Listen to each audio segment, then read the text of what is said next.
August 14 எனக்கு வேணும். எனக்கு ஆகஸ்ட் 14 வேணும். எனக்கு ஆகஸ்ட் 14 வேணும்.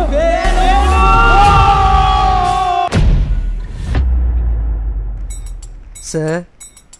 எஸ் சார், வர ஆகஸ்ட் 14ஆம் தேதி எனக்கு ஒரு லீவு வேணும் சார். ஏன் திடீர்னு லீவு? இல்லை சார், எனக்கு பொண்ணு பார்க்க போகிறாங்க sir. Congratulations. Take it thank you sir. Sir, எனக்கு ஒரு லீவ் ஒன்று வேணும் சார். எது லீவா? எப்போ? August 14 sir. 14ஆம் தேதியா? No no no no, August 14 Kumaran leave கேட்டிருக்கான். நீ இப்படி லீவில் போயிட்டா இங்கே யார் வேலை செய்கிறது? சார், அம்மாவுக்கு பல்லு பிடுங்க போக இருக்கு sir. Oh, mother sentiment. Okay, take it. Siva இன்னைக்கு வேலைக்கு வருவான்ல? ஆமாம் sir. Excuse me sir. Siva come.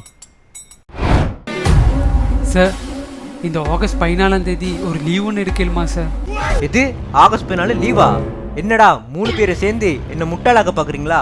3 பேரை சேர்ந்து ஒன்றா லீவ் எடுத்துட்டு ஜனநாயகன் பார்க்க போகிறீங்களா இல்லாட்டி ஸ்பைடர்மேன் பார்க்க போகிறீங்களா? அது இல்லை சார், வார ஆகஸ்ட் 14ஆம் தேதி கொழும்புல 3/4 பேருக்கு லீவு சார். எது 3/4 பேருக்கும் லீவா? டேய், அப்படி ஆகஸ்ட் 14 என்ன தாண்டா இருக்கு? என்ன சார், ஆகஸ்ட் 14ஆம் தேதி என்னன்னு ஸ்ரீலங்காவில் இருக்க 3/4 பேருக்கு தெரியும். எங்களுக்கு நீங்கள் பொஸ்ஸாக இருக்கீங்க, இது கூட உங்களுக்கு தெரியலை. இதுக்கு 4 எருமை மாடு வாங்கி மேய்க்கலாம். எது சார், நீங்கள் வச்சிருக்க கேலண்டர்லேயே போட்டிருக்கே சார். பால்கொடை பவனி?